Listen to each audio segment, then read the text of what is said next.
আসসালামু আলাইকুম দর্শক। এই মুহূর্তে আমি সংযুক্ত আরব আমিরাতের আজমানে অবস্থান করছি। তো আজমানের সর্বত্রই বাংলাদেশিরা।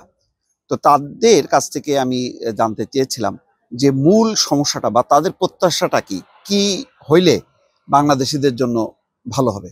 তো দেখেন দর্শক, আমার কাছে বেশ কয়েকজন বাংলাদেশি ভাই আছে। আগে একটু তাদেরকে একটু দেখাই। দেখলেন। এখন একটু সংক্ষেপে একটু বলেন তো, আপনি বলেন ১ম এ। আসলে আমাদের বাংলাদেশ সরকারের কাছে একটা আবেদন যে যারা এই প্রবাসী কল্যাণ সংস্থা যেটা আছে, তারা যদি আমাদের জন্য এই দেশের ট্রান্সফারের বিষয়টা নিয়ে একটু গুরুত্ব দিত, তাহলে আমাদের জন্য একটু সুবিধা হতো। কেন মানে জরুরি এই ট্রান্সফারটা? জরুরি যেহেতু এখানে কোনো ওয়ার্কার ভিসা পাচ্ছে না, যার কারণে এখানে আমাদের লোকবলের প্রয়োজন। লোকজন আমার প্রয়োজন, এখনো আমার কোম্পানিতে লোকের প্রয়োজন, কিন্তু আমি নিতে পারছি না। যদি এই ট্রান্সফার ভিসাটা থাকতো, তাহলে আমরা ট্রান্সফার করে আমাদের কোম্পানিতে আমাদের বাংলাদেশি ভাইদের নিয়ে আসতে পারতাম। আমাদের একই অবস্থাপনা যে আমরা এখানে যারা আছি, বাংলাদেশি যারা আছি, আমাদের যেহেতু ভিসা বন্ধ, হয়তো ট্রান্সপোর্টটা চালু থাকলে আমাদের জন্য অনেকটা সুবিধা হইতো। আমাদের অনেক ছোট ছোট যে কোম্পানিগুলো আছে, আমরা কাজে লোকের জন্য কাজ করতে পারি না। যেহেতু ট্রান্সফার গুলা চালু থাকলে আমরা হয়তো ১-২ জন লোক নিয়ে আমরা কাজ করতে পারতাম। ছোট ছোট কোম্পানি যারা আছে তাদের জন্য অনেকটা সুবিধা হতো। ট্রান্সফার বলতে কি বোঝাচ্ছে?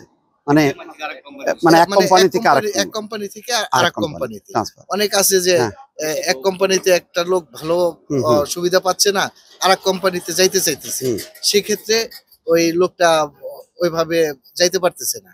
এই বিষয়টা ট্রান্সফারটা চালু থাকলে সে অনায়াসে অন্য কোম্পানিতে যায় বিষয়টা লাগাইতে পারে। আমাদের ওই একই উপস্থাপনা যে ভাই বললো, পাশের ভাই, সেই একই কথা বলতে হয়। আমাদের সব থেকে উত্তম হলো নতুন যদি কোনো বিষয় খোলার মতো সিস্টেম থাকে, করা হয়, করে আমাদের আবেদন থাকবে এইটা। যদি বাই চান্স ওইটা নাই হয়, অপারে আর কি লাস্ট মুহূর্তে যে কথাটা বলছে যে ট্রান্সফার ব্যাপারটা, সেই ট্রান্সফারটা করলে তাও চলবে আমাদের আর কি। কারণ আমাদের সবারই এখন একটা প্রবলেম দাঁড়াই গেছে, যাদের নাকি দোকানে ভিসা নাই তাদের কাজ করায় আমাদের একটু প্রবলেম হয়ে যায়। আর যারা কিছু লোক আছে বাইরে আছে, অন্য কোম্পানি থেকে তারা আরেক জায়গায় ভিসা লাগাইতে চাইতেছে, একটু সুযোগ সুবিধা বিশ্রাইতেছে বা পাচ্ছে না ওইভাবে। তাই ওনাদের ওই ট্রান্সফারটা চালু হইলে কি ওখান থেকে উনি ক্যান্সেল হয়ে আরেকখানে ভিসা লাগাইতে পারলে ওনার একটু সুবিধা হয়। এই ক্ষেত্রে ট্রান্সফারটা অপারে যদি নতুন ভিসা চালু না হয়, তাহলে একটু ট্রান্সফারটা যদি আমাদের আবেদনটা কোনো সিস্টেমে করা যায়, আমাদের ডক্টর মোহাম্মদ ইউনূস সাহেব যদি আছেন বর্তমান সরকার, বা ওনার মাধ্যমে বা যার মাধ্যমে আমরা পাইলে আমাদের একটু সুবিধা, এই আর কি, আর কিছু না। তাই যাই হোক, ধন্যবাদ। আমাদের এই আবেদন রইল, যদি হয় সম্ভব তাহলে আমাদের একটু সুবিধা হবে। প্রবাসীদের জন্য যে একটা হয়রানি এয়ারপোর্টে, এটার দৃষ্টি আকর্ষণের জন্য বলছিস, বর্তমান অন্তর্বর্তী সরকারের প্রতি আবেদন, এটা আমাদের প্রবাসীদের জন্য। বেশি কিছু আর বলার নেই। ট্রান্সফার ভিসা আর এয়ারপোর্ট হয়রানি, দুটোই এসে হলে সবচেয়ে ভালো হয় প্রবাসীদের জন্য। বাস এটাই আমাদের চাওয়া, আর কিছুই না। আমাদের একটাই চাওয়া ডক্টর মোহাম্মদ ইউনূসের কাছে, সে থাকতে যেন প্রবাসীদের জন্য এই কাজটা করে যায়, ভিসা ট্রান্সফারের সিস্টেমটা করে গেলে আমাদের জন্য ভালো হয়। কারণ এখানে ছোট ছোট কোম্পানি যারা আছে খুব সমস্যার মধ্যে আছে ভিসার কারণে। অনেক কোম্পানি বন্ধ হয়ে যেতেছে ভিসার কারণে। সে এক একটা শপের ভাড়া এখানকার প্রায় ৬০-৭০ হাজার দিরহাম নর্মালি। তো এই ভিসার কারণে এইগুলা বন্ধ হয়ে যেতেছে। তো এটা যদি করে আমরা খুব খুশি হব, সে থাকতে যদি করে, এবং সমস্ত যত প্রবাসী আছে তাদের জন্য খেয়াল রাখে। এইটাই দর্শক, বুঝতে পারছেন যে আমার আর অতিরিক্ত বলার কিছু নেই।